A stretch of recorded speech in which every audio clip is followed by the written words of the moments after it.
What do you think of baby steps in terms of achieving your goals? Hello, my name is Stephanie. I am a therapist on Long Island, New York that specializes in the treatment of eating disorders, eating issues, and body image issues. If you're interested in learning any more about those types of issues or general mental health and well-being, or you're interested in learning therapeutic tools just to help you in everyday life, this channel is for you. Please subscribe to it. And if you like this video, at the end of the video, please give it a thumbs up. So today I wanted to talk about baby steps in terms of achieving our goals. So often we think that the only way we can achieve our goals is by making grand gestures.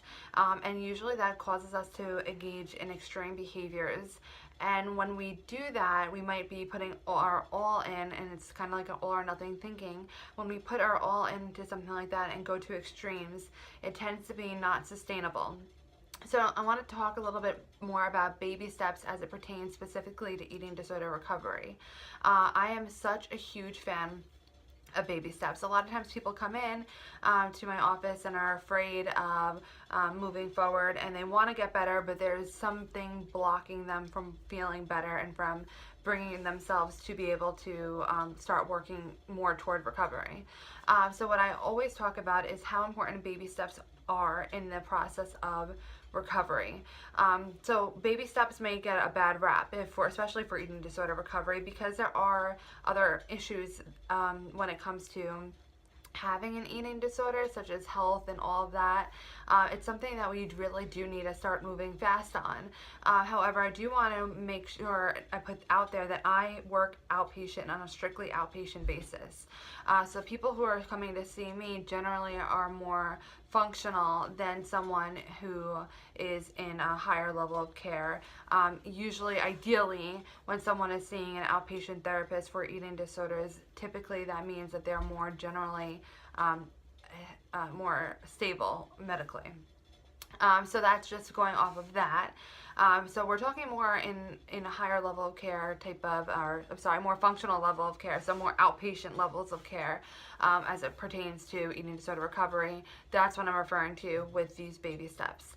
So I don't ever want people to feel overwhelmed by the goals that we set. And in recovery from an eating disorder, I always work on setting goals with my clients. However, I never ever want to set them up for something that can make them feel worse later, or set them up for what they might perceive as a failure. So I put it all out there. I say, okay, what are we going to do? Do you feel comfortable with starting to work on? And we can think more big, but how are we going to get to that bigger goal? And let's get to the biggest thing that you feel that you actually can do in terms of working forward. So that might sound like adding in a little bit extra in the meal, and that I might work with a nutritionist on, and how are we going to deal with that therapeutically, and how are we going to deal with the things that might come about feeling wise or emotion wise when we're working on achieving that goal.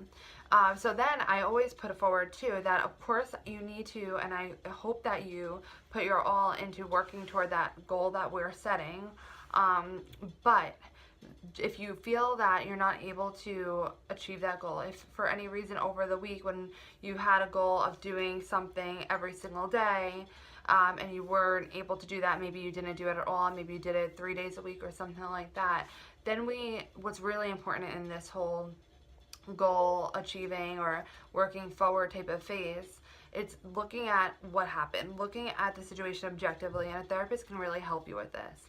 We talk about what happened, what was something that maybe held you back, was there something that you learned from it? Because you may perceive it as a failure, but I will always say any failure really is a learning opportunity. There's nothing that's just a complete flop.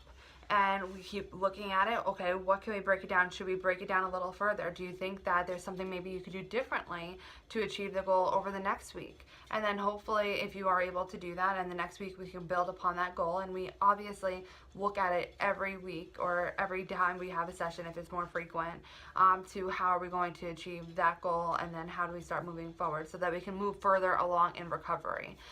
So what's also really important to note, I know I did say that we need to talk about what you feel comfortable with. However, it's also really important to note that change occurs outside your comfort zone. And I might do a video totally on that whole comfort zone type of mentality, and how goals are actually achieved, or how any type of change is achieved. It's outside the comfort zone. So when I say it's something that you're comfortable with, it's something that you reasonably think that you can do. Even though it's going to be uncomfortable, any type of change and any type of moving forward, especially eating disorder recovery, or really as it pertains to anything in life, it is uncomfortable. So that's something that we also have to address and be working with as well. So we need to constantly push that comfort zone and make it, expand it more. We're not trying to go from here to here outside your comfort zone. What we're trying to do is maybe, start here, and maybe we can get a little more here, and then we can keep going forward to get to that point. We don't have to make extreme measures or anything like that. Now, let's say maybe you're coming in and you just are feeling like there's constantly something getting in your way, and there's something that you just cannot achieve these types of goals. And we have addressed a lot of the different things that might be coming up. Maybe that's possibility that it's saying that, or that it's indicating that you need a higher level of care. And a therapist who works with eating disorders is going to be very intuitive with that and astute to that idea, and recognizing when a higher level of care is needed, and hopefully they would make that appropriate recommendation at that point in time. So for instance, if my clients are coming in and we keep breaking down the goal, we keep addressing it, and week after week they're just feeling like something's getting in their way, it's important for myself and in the therapeutic relationship that I cannot align with your eating disorder. So if it's something that your eating disorder continues getting in the way and stopping you from moving forward, that means that the eating disorder likely is too strong, and it's something that requires a more frequent therapy, more frequent group therapy, more frequent nutritionist visits, and usually that's higher levels of care at that point in time. So it's really kind of tricky to determine where the baby steps are that are beneficial, and where it might be now, okay, these steps are just kind of aligning with your eating disorder. We need to make sure that they're health oriented for your recovery, so recovery oriented. We need to make sure that you're pushing your comfort zone, that we're not staying in it, because usually in the comfort zone, that's your eating disorder. So we need to get outside of that. That's a big indicator that it is in recovery oriented.